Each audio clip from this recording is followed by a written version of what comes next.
Current pension charge 2023 జనవరి అంటే అర్థం ఏంటి? పెన్షన్ ఛార్జీ పెళ్ళి అందరికీ అర్థమయ్యే భాషలో. డెలివరీ ఇప్పుడైంది. అది ఎవరేం చేస్తాడు? చంద్రబాబు నాయుడు ఏం చేస్తాం, మేమేం చేస్తాం? అంతా బ్రష్ పెట్టి చేయించేసింది జగన్మోహన్ రెడ్డి. అన్నీ చేసేసి ఆ పోయేటప్పుడు ఈ పెళ్ళి ఎందుకు చేయడు? ఆగిపోవచ్చు కదా. ప్రజలు కలిసి వచ్చింది కదా. మేము పెంచం కదా. కూటమి ప్రభుత్వం పెంచదు కదా. నువ్వు పోయేటప్పుడు పెళ్ళి ఎందుకు చేసిపోయావు? మరి గీతక్కయ్య గారికి చెప్పేది ఏంటంటే, అక్కయ్య 5 సంవత్సరాల్లో 10 సార్లు పెంచిన విద్యుత్ భారాలు ఆంధ్రప్రదేశ్లో 32,166 కోట్లు. అక్కయ్య ఒకసారి పేపర్ పంపుతాను, ఒకసారి చదువుకుని మళ్ళీ ప్రెస్ పెట్టి అన్నీ తప్పైనాయి అని చెప్పాలి. అప్పుడే మీరు నిజమైన నాయకురాలు అవుతారు. అక్కయ్య మీరు అన్నీ తెలుసుకోవాలి. సో మరి స్లాబ్లో సోలార్ విద్యుత్ అన్నారు. విద్యుత్ పెట్టుకుంటారా? మీరు కూడా పెట్టుకోండి, ఇస్తాం. సోలార్ విద్యుత్ అందరికీ ఇస్తున్నాం, సబ్సిడీ మీద వస్తుంది, నాణ్యమైన విద్యుత్ వస్తుంది. అక్కయ్య గారి రైతులకి ఏంటది మన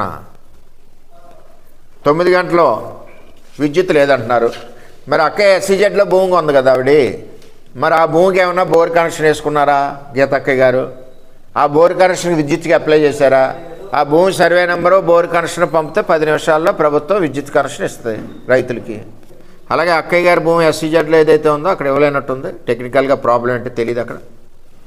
అక్కయ్య గారికి కూడా అక్కడ పెట్టుకుంటే వారి డాక్యుమెంట్ SEZలో వాళ్ళ బినామీ డాక్యుమెంటు సర్వే నెంబరు ఇవి పంపిస్తే అక్కడ కూడా మనం ఇచ్చే పరిస్థితి ఉంది, ఇస్తామని కూడా తెలియజేస్తున్నాం. కానీ లేనిపోయిన ఏదో చాలా రోజులు అయింది కదా అని చెప్పి డబ్బు పట్టుకుని టింగు అని కొట్టుకుంటారు రోడ్డు అంటే 10 మంది వేసి తిరగడం కాదు. సబ్జెక్ట్ ఉంటే మాట్లాడండి, విమర్శించండి, దమ్ముంటే.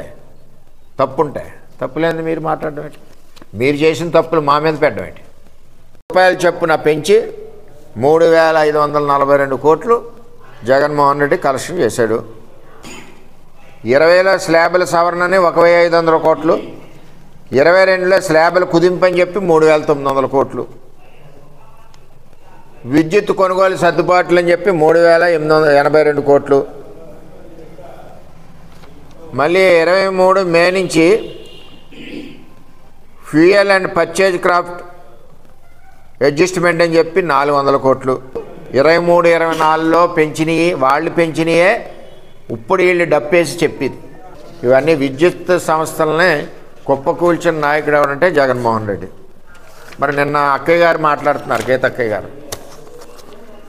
మరి గీతక్కయ్య గారికి చెప్పేది ఏంటంటే, అక్కయ్య 5 సంవత్సరాల్లో 10 సార్లు పెంచిన విద్యుత్ భారాలు ఆంధ్రప్రదేశ్లో 32,166 కోట్లు. అక్కయ్య ఒకసారి పేపర్ పంపుతాను, ఒకసారి చదువుకుని మళ్ళీ ప్రెస్ పెట్టి అన్నీ తప్పైనాయి అని చెప్పాలి.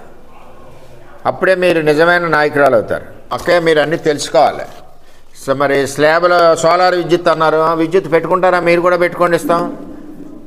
సోలార్ విద్యుత్ అందరికీ ఇస్తున్నాం, సబ్సిడీ మీద వస్తుంది, నాణ్యమైన విద్యుత్ వస్తుంది. అక్కయ్య గారి రైతులకి ఏంటది మన 9 గంటలు విద్యుత్ లేదంటున్నారు. మరి అక్కయ్య SEZలో భూమి ఉంది కదా ఆవిడ. మరి ఆ భూమికి ఏమన్నా బోర్ కనెక్షన్ వేసుకున్నారా గీతక్కయ్య గారు? ఆ బోర్ కనెక్షన్ విద్యుత్కి అప్లై చేశారా? ఆ భూమి సర్వే నెంబరు బోర్ కనెక్షన్ పంపితే 10 నిమిషాల్లో ప్రభుత్వం విద్యుత్ కనెక్షన్ ఇస్తుంది రైతులకి. అలాగే అక్కయ్య గారి భూమి SEZలో ఏదైతే ఉందో అక్కడ ఇవ్వలేనట్టుంది. టెక్నికల్గా ప్రాబ్లం అంటే తెలియదు అక్కడ. అక్కయ్య గారికి కూడా అక్కడ పెట్టుకుంటే వారి డాక్యుమెంట్ SEZలో వాళ్ళ బినామీ డాక్యుమెంటు సర్వే నెంబరు ఇవి పంపిస్తే అక్కడ కూడా మనం ఇచ్చే పరిస్థితి ఉంది, ఇస్తామని కూడా తెలియజేస్తున్నాం. కానీ లేనిపోయిన ఏదో చాలా రోజులు అయింది కదా అని చెప్పి డబ్బు పట్టుకుని టింగు అని కొట్టుకుంటారు రోడ్డు అంటే 10 మంది వేసి తిరగడం కాదు. సబ్జెక్ట్ ఉంటే మాట్లాడండి, విమర్శించండి, దమ్ముంటే. తప్పుంటే తప్పులేంది మీరు మాట్లాడడం ఏంటి? మీరు చేసిన తప్పులు మా మీద పెట్టడం ఏంటి?